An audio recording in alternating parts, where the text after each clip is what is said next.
ನಮಸ್ಕಾರ. ಕರ್ನಾಟಕ ಧ್ವನಿಗೆ ಸ್ವಾಗತ. ವೀಕ್ಷಕರೇ, ನಾವಿವತ್ತು ಮಂಡ್ಯ ಜಿಲ್ಲೆಯಲ್ಲಿರುವಂತಹ ಮೇಲುಕೋಟೆ ನರಸಿಂಹಸ್ವಾಮಿ ದೇವಸ್ಥಾನವನ್ನು ನೋಡಿಕೊಂಡು ಬರೋಣ. ಯೋಗ ನರಸಿಂಹಸ್ವಾಮಿ ದೇವಾಲಯ ಮೇಲುಕೋಟೆಯಲ್ಲಿರುವಂತಹ ಒಂದು ಪ್ರಮುಖ ದೇವಾಲಯ. ಇದನ್ನು ನರಸಿಂಹನಿಗೆ ಅರ್ಪಣೆ ಮಾಡಲಾಗಿದೆ. ಬೆಟ್ಟದ ಮೇಲೆ ನಿರ್ಮಿಸಲಾಗಿರುವಂತಹ ಈ ದೇವಾಲಯದಿಂದ ಮೇಲುಕೋಟೆಯನ್ನು ಕಂಡುಕೊಳ್ಳಬಹುದು. ಮುಖ್ಯ ದೇವತೆಯು ಯೋಗ ಪಟ್ಟಣದೊಂದಿಗೆ ಕುಳಿತಿರುವಂಥ ಭಂಗಿಯಲ್ಲಿ ಇದೆ.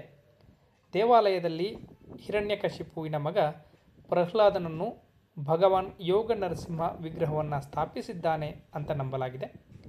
ನರಸಿಂಹನ ಆರಾಧನೆಗೆ ಮೀಸಲಾಗಿರುವಂತಹ 7 ಪವಿತ್ರ ಕೇಂದ್ರಗಳಲ್ಲಿ ಈ ದೇವಾಲಯವನ್ನು ಕೂಡ ಪರಿಗಣನೆ ಮಾಡಲಾಗುತ್ತೆ. ಈ ದೇವಾಲಯದ ಒಳಗಡೆ 1853ರ ಹಿಂದಿನ ಕಾಲದ ಸಂಸ್ಕೃತ ಪಾಠಶಾಲೆ ಇದೆ. ತಪ್ಪಲಿನಲ್ಲಿರುವಂತಹ ದೇವಾಲಯವನ್ನು ಸುಮಾರು 400 ಮೆಟ್ಟಿಲುಗಳನ್ನು ಹತ್ತಿ ಇಲ್ಲಿಗೆ ಬರಬೇಕು. ಈ ದೇವಾಲಯವು ಸಮುದ್ರ ಮಟ್ಟದಿಂದ ಸುಮಾರು 1777 ಮೀಟರ್ ಎತ್ತರದಲ್ಲಿ ಇರುವಂಥದ್ದು. ಈ ದೇವಾಲಯ ಗರ್ಭಗೃಹ, ಸುಖನಾನೆ ಮತ್ತು ನವರಂಗಗಳನ್ನು ಒಳಗೊಂಡಿರುವಂತಹ ದ್ರಾವಿಡ ರಚನೆ. ನವರಂಗವು ಹೂವು ಮತ್ತು ಪದಕಗಳೊಂದಿಗೆ ಗ್ರಾನೈಟ್ ಹೊಂದಿದೆ. ದೇವಾಲಯವು ದೊಡ್ಡ ಪ್ರಾಕಾರ ಗೋಡೆ ಮತ್ತು ಬೆಟ್ಟದ ಉತ್ತರ ಭಾಗದಲ್ಲಿ ಗೋಪುರವನ್ನು ಹೊಂದಿದೆ. ಬೆಳಿಗ್ಗೆ ಮತ್ತು ಸಂಜೆ ರಜಾ ದಿನಗಳಲ್ಲಿ ಹೆಚ್ಚು ಜನರು ಈ ಮೇಲುಕೋಟೆಗೆ ನರಸಿಂಹಸ್ವಾಮಿ ದೇವಾಲಯಕ್ಕೆ ಭೇಟಿಯನ್ನು ನೀಡ್ತಾರೆ. 400 ಮೆಟ್ಟಿಲುಗಳನ್ನು ಹತ್ತಿಕೊಂಡು ಬರಬೇಕು. ಆದರೆ ಇದೀಗ ಒಂದಷ್ಟು ರಸ್ತೆಯ ವ್ಯವಸ್ಥೆಯನ್ನು ಕೂಡ ಮಾಡಲಾಗಿದೆ. ಆದರೂ ಕೂಡ ಒಂದು 100-200 ಮೆಟ್ಟಿಲುಗಳನ್ನು ನೀವು ಹತ್ತಿಯೇ ಬರಬೇಕಾದಂತಹ ಬೆಟ್ಟದಲ್ಲಿ ಮೇಲಿರೋದರಿಂದ ನೀವು ಹತ್ತಿ ಅಲ್ಲಿ ಬರಬೇಕಾಗುತ್ತೆ. ಭಾಳ ಸುಂದರ ಪರಿಸರದಲ್ಲಿ ಇದೆ. ಸುತ್ತಲೂ ಹಸಿರ ವನರಾಶಿ ಮತ್ತು ಪೇಟೆ ಪಟ್ಟಣಗಳನ್ನು ನಾವು ಅಲ್ಲಿ ಗಮನಿಸ್ಬೋದು. ಅಷ್ಟು ಚೆನ್ನಾಗಿ ಇಲ್ಲಿ ಮೇಲಿಂದ ನಮಗೆ ನೋಡಲಿಕ್ಕೆ ಸಿಗುತ್ತೆ. ಆಗಲೇ ಹೇಳಿದಂಗೆ ಇದು ಕರ್ನಾಟಕದ ಮಂಡ್ಯ ಜಿಲ್ಲೆಯ ಪಾಂಡವಪುರ ತಾಲ್ಲೂಕಿನಲ್ಲಿ ಇದೆ. ಮೇಲುಕೋಟೆ ಯೋಗ ನರಸಿಂಹ ಸ್ವಾಮಿ ದೇವಸ್ಥಾನ ಅತ್ಯಂತ ಪವಿತ್ರ ಹಾಗೂ ಐತಿಹಾಸಿಕ ಧಾರ್ಮಿಕ ಕೇಂದ್ರವೂ ಹೌದು. ಸಮುದ್ರ ಮಟ್ಟದಿಂದ ಸುಮಾರು 1777 ಮೀಟರ್ ಎತ್ತರದ ಯದುಗಿರಿ ಬೆಟ್ಟದ ಮೇಲೆ ಇದು ಇದೆ. ಮೇಲುಕೋಟೆ ಮಂಡ್ಯದಿಂದ ಉತ್ತರ ಪಶ್ಚಿಮಕ್ಕೆ ಸುಮಾರು 36 ಕಿಲೋಮೀಟರ್ ಮತ್ತು ಮೈಸೂರಿನಿಂದ 51 ಕಿಲೋಮೀಟರ್ ದೂರದಲ್ಲಿದೆ. ಈ ಸುಂದರ ಕಲ್ಲಿನ ಬೆಟ್ಟಗಳ ಶ್ರೇಣಿಯನ್ನು ಯಾದವಗಿರಿ ಅಂತಲೂ ಕರೀತಾರೆ, ವೇದಾದ್ರಿ ಅಂತ ಕರೀತಾರೆ, ನಾರಾಯಣಾದ್ರಿ ಎಂದು ಕೂಡ ಇದನ್ನು ಕರೀತಾರೆ. ಹಸಿರು ಕಣಿವೆಯ ಮಧ್ಯೆ ತಲೆ ಎತ್ತಿ ನಿಂತಿರುವಂತಹ ಈ ಬೆಟ್ಟದ ಮೇಲಿನ ದೇವಸ್ಥಾನ ಇಡೀ ಪಟ್ಟಣಕ್ಕೆ ಒಂದು ಮುಕುಟದಂತೆ ಕಂಗೊಳಿಸುತ್ತೆ. ಈ ಪ್ರಾಚೀನ ದೇವಸ್ಥಾನ 1000 ವರ್ಷಗಳಿಂದಲೂ ಹಳೆಯದಾದ ಇತಿಹಾಸವನ್ನು ಹೊಂದಿದೆ.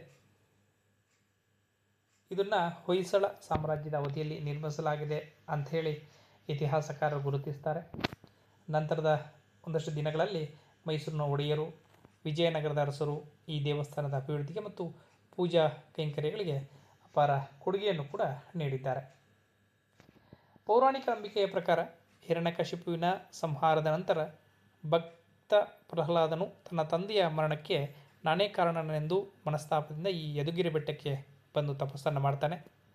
ಪ್ರಹ್ಲಾದನ ಭಕ್ತಿಗೆ ಒಲಿದು ಭಗವಂತ ಇಲ್ಲಿ ಸಾಕ್ಷಾತ್ ಯೋಗ ಮುದ್ರೆಯಲ್ಲಿ ದರ್ಶನ ನೀಡಿದನು ಮತ್ತು ಪ್ರಹ್ಲಾದನೇ ಇಲ್ಲಿ ನರಸಿಂಹ ಮೂರ್ತಿಯನ್ನು ಪ್ರತಿಷ್ಠಾಪಿಸಿದ್ದಾನೆ ಎಂಬಂಥ ಕೂಡ ಪ್ರತೀತಿ ಈ ಭಾಗದಲ್ಲಿ ಇರುವಂಥದ್ದು. ಇಲ್ಲಿನ ಗರ್ಭಗುಡಿಯಲ್ಲಿ ನರಸಿಂಹ ಮೂರ್ತಿ ಉಗ್ರರೂಪಿ ಆಗಿಲ್ಲ. ಶಾಂತಚಿತ್ತದಿಂದ ಪದ್ಮಾಸನದಲ್ಲಿ ಕುಳಿತು ಕಾಲಿಗೆ ಯೋಗ ಪಟ್ಟವನ್ನು ಧರಿಸುವಂಥ ಯೋಗ ಮುದ್ರೆಯ ಭಂಗಿಯಲ್ಲಿ ಇದ್ದಾನೆ.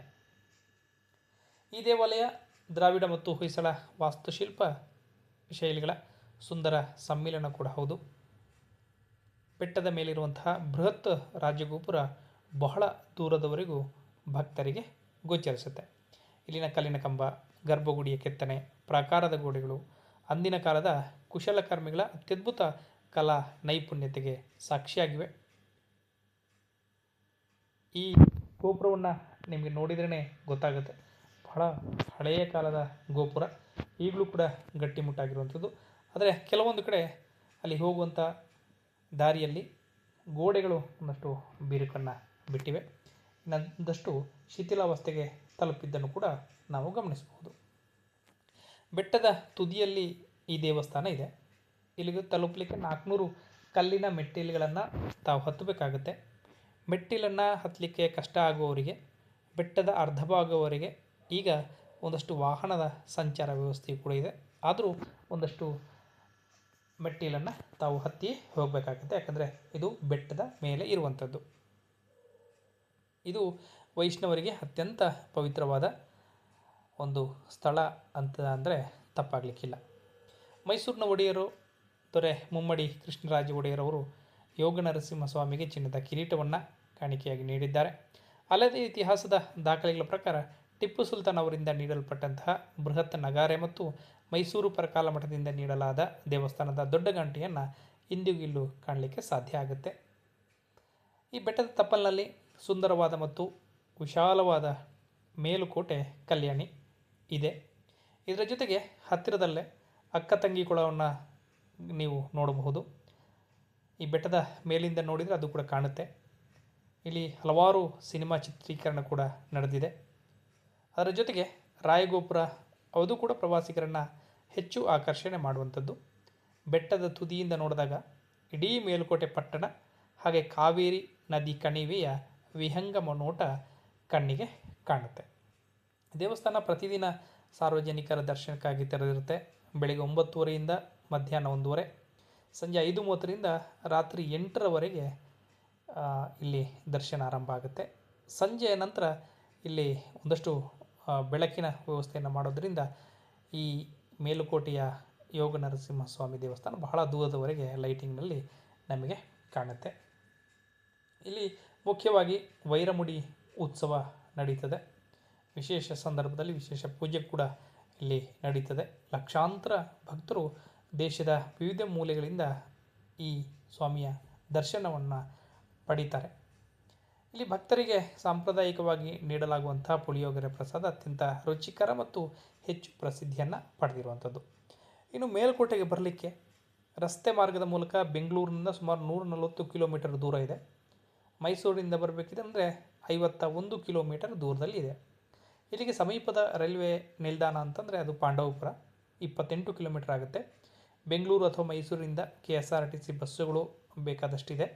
ಹಾಗೆ ಖಾಸಗಿ ವಾಹನದ ಮೂಲಕ ಇಲ್ಲಿಗೆ ಸುಲಭವಾಗಿ ತಲುಪುವುದು. ಅದರ ಜೊತೆಗೆ ಬೇರೆ ಬೇರೆ ಜಾಗಗಳನ್ನು ಕೂಡ ನೀವು ನೋಡಲಿಕ್ಕೆ ಸ್ವಂತ ವಾಹನವನ್ನು ಮಾಡಿಕೊಂಡು ಬಂದರೆ ನೋಡಲಿಕ್ಕೆ ಅನುಕೂಲ ಆಗುತ್ತೆ. ಅಕ್ಕ ತಂಗಿ ಕೊಳವನ್ನು ನೋಡ್ಬೋದು, ರಾಯಗೋಪುರವನ್ನು ನೋಡ್ಬೋದು, ಮೇಲುಕೋಟೆ ಕಲ್ಯಾಣಿಯನ್ನು ಕೂಡ ತಾವು ನೋಡಿಕೊಂಡು ಹೋಗ್ಬೋದು. ಈ ದೇವಸ್ಥಾನದ ಸಮೀಪ ನಿಂತು ನೋಡಿದರೆ ಸುತ್ತ ಒಂದಷ್ಟು ಊರುಗಳು ಕಾಣುತ್ತೆ. ಬಹಳ ದೂರದವರೆಗೆ ನಿಮಗೆ ಈ ಪ್ರದೇಶಗಳೆಲ್ಲ ಕಾಣುತ್ತೆ.